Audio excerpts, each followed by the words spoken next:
kali ini Bu Guru ada gambar.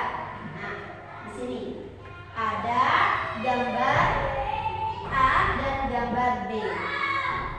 Apa yang kalian temukan di sini? Di sini gambar A menunjukkan rumah yang berantakan. Terus yang B menunjukkan gambar apa ini? Lingkungan yang kotor. Buku kalian ada di halaman 107 ya. Silakan simak guru yang akan membacakan teks tersebut. Lingkungan rumah yang bersih. Lihatlah lingkungan rumah itu. Lihat ya, ada gambarnya. Ada ya? Perhatikan gambarnya. Bersih dan rapi bukan? Iya. Iya. Rumah-rumah tertata rapi. Jalan-jalan terawat bersih. Beberapa tanaman tumbuh. Lingkungan rumah seperti itu sangat nyaman ditinggali. Deretan rumah seperti itu terdapat di kompleks perumahan. Kompleks perumahan banyak terdapat di daerah perkotaan. Bentuk bangunan rumah di kompleks perumahan biasanya sama. Dengan media gambar yang barusan ya, yang sudah Bu Guru tunjukkan, gambar A dan gambar B, kalian akan mengerjakan lembar LKPD bersama kelompok kalian. Ya, jadi ini akan dibentuk kelompok. Ayo silakan dibentuk kelompok, bisa seperti ini, berempat, menghadap ya, menghadap ke belakang yang ini ya. Nah, bagaimana cara mengerjakan LKPD-nya? Nah, di sini pertama ya, cara mengerjakan LKPD. Silakan lengkapi identitasmu pada lembar kerja peserta didik yang telah dibagikan. Di sini nama kelompoknya, identitasnya diisi dulu ya. Siapa saja nama kelompoknya, nomor absen berapa. Terus yang kedua, tuliskan jawaban pada baris yang telah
Dan. Jadi kita sama tetangga harus hidup rukun. Paham sampai di sini? Oke. Siapa yang bisa menyimpulkan barusan? Lingkungan rumah itu ada dua. Ada apa, Gamer? Ada perkotaan dan juga ada pedesaan atau perkampungan. Di sekitar lingkungan rumah ada siapa? Siapa? Sampai di sini sudah dipahami materinya? Sudah ya? Jadi untuk hari ini materinya cukup sekian dan Bu Guru ada tugas ya untuk dikerjakan di rumah. Nah, Bu Guru ada lembar kerja mandiri untuk kalian kerjakan di rumah ya. Nah, nanti jangan lupa di rumah belajar bersama, kalau tidak tahu bisa belajar dengan orang tuanya ya, tanya kepada orang tuanya, tugasnya Bu Guru dikerjakan ya. Nah,